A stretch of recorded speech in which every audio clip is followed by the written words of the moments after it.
Hey y'all. We are halfway through the week. Halfway. And you hear that? Shh. Ain't no loud ass kids bothering us.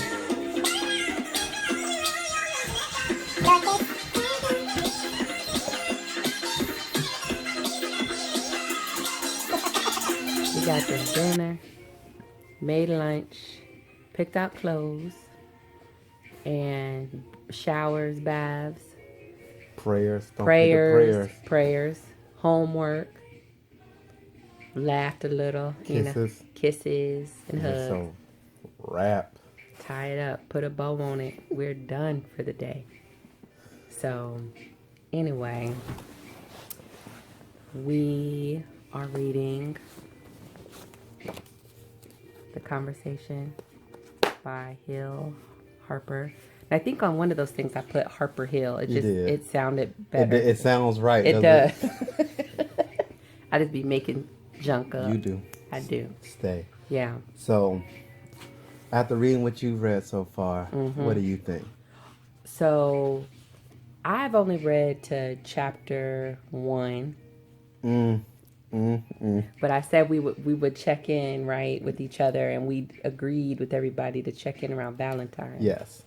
So the main thing that really has like kind of excited me about this book is hearing the perspective from men and really starting the conversation. And he talks a lot about the trust. Where has the trust gone between men and women? And basically women having trust that a man will be a man, and men having the trust that women will let him be a man, which has been like, I just can't wait to see what he says. But then also he says like in here talking about like the black family. In 1966, more than 84% of all black children were being raised in two-parent households. In 2006, just 40 years later, fewer than 33%. Yeah, and that was the main quote that stood out to me.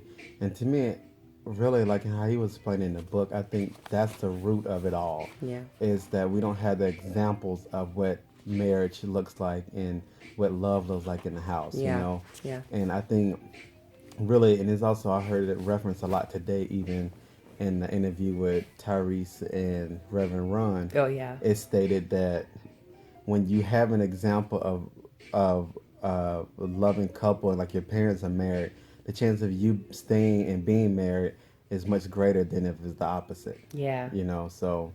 Yeah, I mean, that's the thing even for us. You know, I come from a blended family, like in some of the discussions we had previously. Right. And your parents are still together, and you have a really great example of a loving relationship.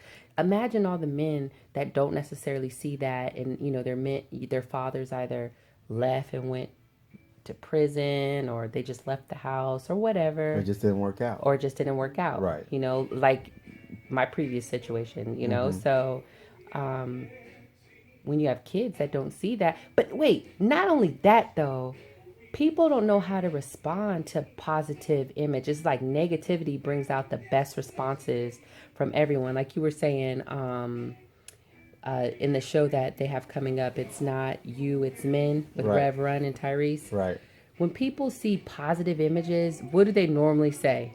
It's not real. It doesn't exist. It doesn't exist. It's always something negative. It's You're right. always something. Yeah. And then like in Harper Hill, since I renamed him. Yeah, right. In Hill Harper's book, he talks about the man in the mirror and owning up to some of our, you know, our own decisions. Right. Okay, ladies. Yeah. Okay, men. Yeah. Sometimes picking them whack ass females, and sometimes women going on them whack ass dates. They're accepting the whack ass standards. Yeah. You know? That's what I'm saying. Like, you get mad at certain things, but like you date a certain type of man or a certain type of woman. Right. You know, when people are trying to tell you like, bruh, or Right. girl, you know, he is no good. Or he kind of tells you that. And that's the key. I don't think you should go by what somebody else says. I think Yeah, it's okay. you read the signs that you see. Well, I disagree because sometimes, you know, like I know, when people come to us and they're asking us our opinion, and it's clear as day because we're not in the situation. Sometimes you can see someone better when you don't have those rosy colored glasses on. And if you're asking like fundamental questions like, should I let them borrow money? Girl, should I let him stay at my house and he ain't been at, I don't know where he stayed, and we've been dating for 3 months? I mean, Yeah. So then I think it's really pretty much what you're saying is it kind of like putting meshing what we're both saying. It's really you choosing the right people to ask. Because yeah, I feel like if you ask the wrong person or the wrong group of people, you're gonna get a negative response, yeah, and you will always get a negative outcome. yeah. Like no matter what, it's you. Everyone has that one friend that just has a negative outlook on relationships or certain guys. Always like, Mm-hmm. oh girl, he ain't nothing. Oh bro, she been around the block. But then it's like you have to take that opinion for yourself. You have to get to know that person yourself. I agree. I mean, I agree. You know, I think with this book, the first chapter is called Man in the Mirror.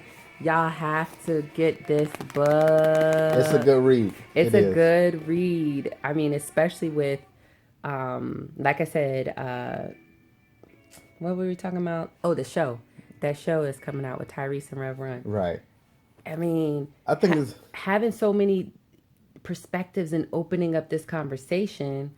I think that's the main thing. It's just like this book is saying, and just like what I'm hoping that show will provoke is the dialogue between men and women, not Mm-hmm. just all the negative talk, but really just like the first chapter is Man in the Mirror. Mm-hmm. To me, in order to even fix a situation or understand the situation, you need to look at yourself. Like Mm-hmm. everyone wants to point and think that they're the perfect one. Like I could easily just think, oh, I'm the great husband. Whatever goes wrong in that relationship is my wife's fault. Mm-hmm. No, you have to look and say, before I even address it to anybody else, what can I fix? What am I doing wrong?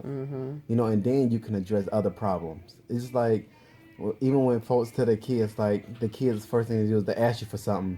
Mm-hmm. Most parents out there say, did you look for it first? Mm-hmm. It's the same And thing. if I find it, I'm whooping your butt. Okay. She switched to mommy mode real quick. Yes. But you see it's an issue, look at yourself first, and then be like, okay, I know it's an issue. Let me figure this out, and then go from there. Right. That's why I love that first chapter. It kind of really set the tone for the book. Yeah. Where he's not trying to paint himself as a perfect person. Right. He's saying what I first had to do was look at myself in the Right. mirror, and then go Right. from there. Which is like us too. Like we're not experts at all, At but all. we found a formula that works for us. And we're trying to engage y'all in a conversation with whoever your loved one is, in a positive way. And just to see, if this is really, or not if to see, but to prove to yourself that is real, or if it's not, you're asking the pertinent questions to get you in a situation that works for you too. Right. So, the thing about, I guess, the whole entire book, I would like to do a chat and chew with a bunch of not families, but couples, single, divorced, whatever, and like really have the conversation about things. There's a lot of things to talk about.